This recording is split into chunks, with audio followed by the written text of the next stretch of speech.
एक समय की बात है। एक गुरु और उसका एक शिष्य दूर स्थित एक नगर से अपनी आश्रम की ओर जा रहे थे। अंधेरा काफी हो चुकी थी और आगे एक घना जंगल वाला दुर्गम रास्ता था। तो शिष्य ने अपना गुरुजी से कहा, गुरुजी, रात काफी हो चुकी है और आगे एक घना जंगल वाला दुर्गम रास्ता है, तो यदि आपकी अनुमति हो तो आज यहीं आसपास किसी गांव में रात गुजार लेंगे। गुरुजी ने अपना सर हिलाया और कहा, ठीक है। वहां पास में ही एक गांव था। गांव में एक छोटा सा घर के पास जाकर वे दोनों रुक गए। जैसे ही वह वहां गए, गुरुजी के शिष्य ने दरवाजा खटखटाया। जैसे ही दरवाजा खटखटाया तो अंदर से एक गरीब सा आदमी बाहर आया। तब गुरुजी ने कहा, हम अपना आश्रम जा रहे थे, लेकिन रात काफी हो जाने की वजह से हमने इसी गांव में रुकने का सोचा। क्या हम आज शाम आपके यहाँ रुक सकते हैं? यह सुनने के बाद उस गरीब आदमी ने कहा, क्यों नहीं, आइए, आप दोनों अंदर आइए। अब जैसे ही गुरुजी उस घर में प्रवेश करते हैं तो उसने देखा कि उस आदमी के घर में बहुत ही ज्यादा गरीबी थी। गुरुजी ने उस आदमी से पूछा कि आप क्या काम करते हैं? तो उस आदमी ने कहा, मेरे पास बहुत सारी जमीन है, लेकिन वह किसी काम की नहीं है। गांव वाले कहते हैं कि उसमें फसल उगाना असंभव है। वह एक बंजर भूमि है, वहां पर फसल उगाना बेवकूफ़ी है। तब गुरुजी ने उससे फिर पूछा कि आप जीवन यापन के लिए क्या करते हैं?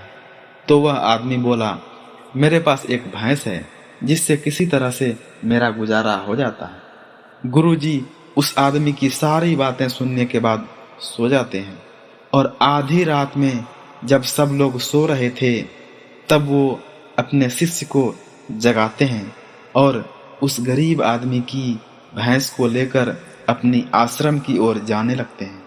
शिष्य ने गुरुजी से पूछा, गुरुजी, कहीं आप कुछ गलत तो नहीं कर रहे हैं?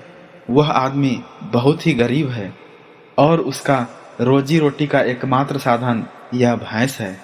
लेकिन गुरुजी ने शिष्य की ओर देखा और मुस्कुराते हुए आगे बढ़ गए। धीरे धीरे वक्त बीतता गया। उस बात को अब 10 साल हो चुके थे। वह शिष्य अब एक बहुत ही बड़ा गुरु बन चुका था। एक दिन संयोग से वह शिष्य उसी रास्ता से जा रहे थे तो उसे वह 10 साल पुरानी बात याद आ गई। वह मन ही मन सोच रहे थे कि मेरे गुरुजी ने उस गरीब आदमी के साथ अच्छा नहीं किया था। मुझे एक बार चलकर देख लेना चाहिए कि वह गरीब आदमी अभी किस परिस्थिति में है। और वह शिष्य उस आदमी के घर के तरफ जाता है। जैसे ही वह वहां पहुंचता है तो उसने देखा कि जहां पर उस गरीब आदमी का एक छोटा सा झोपड़ी हुआ करता था, वहां पर एक बहुत ही बड़ा आलीशान भवन बन चुका है। और उस झोपड़ी के बाहर जो बंजर भूमि थी, वहां पर तरह तरह के फल और फूल के बगीचे लगे हुए हैं। तभी उधर से उस घर का मालिक आता है। शिष्य ने उसे पहचान लिया और उस आदमी से बोलता है, आपने मुझे पहचाना? आज से कई साल पहले मैं अपने गुरुजी के साथ आया था और हम एक रात के लिए आपके घर पर रुके थे। वह आदमी भी उस शिष्य को पहचान लेता है और कहता है, आप लोग उस रात को कहाँ चले गए थे? उसी रात के बाद मेरी भैंस भी कहीं चली गई थी। मेरे पास कोई भी रास्ता नहीं बचा था। तब मैंने अपने जमीन पर काफी मेहनत की और फसल निकल आई। आज मैं इस गांव का सबसे अमीर आदमी हूँ। यह सुनने के बाद उस शिष्य के आंखें नम हो गई और उसे गुरुजी की सारी योजना अब समझ में आ गई और वह अपने गुरुजी को याद करके रोने लगे।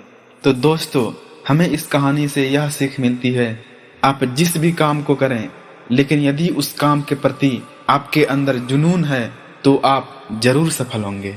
आपको ये कहानी कैसी लगी कमेंट में जरूर बताएं और यदि ये कहानी आपको पसंद आई तो इस चैनल को जरूर से जरूर सब्सक्राइब करें ताकि आगे आपको इसी तरह की और भी ज्ञानवर्धक कहानी का अपडेट आपको मिलता रहे।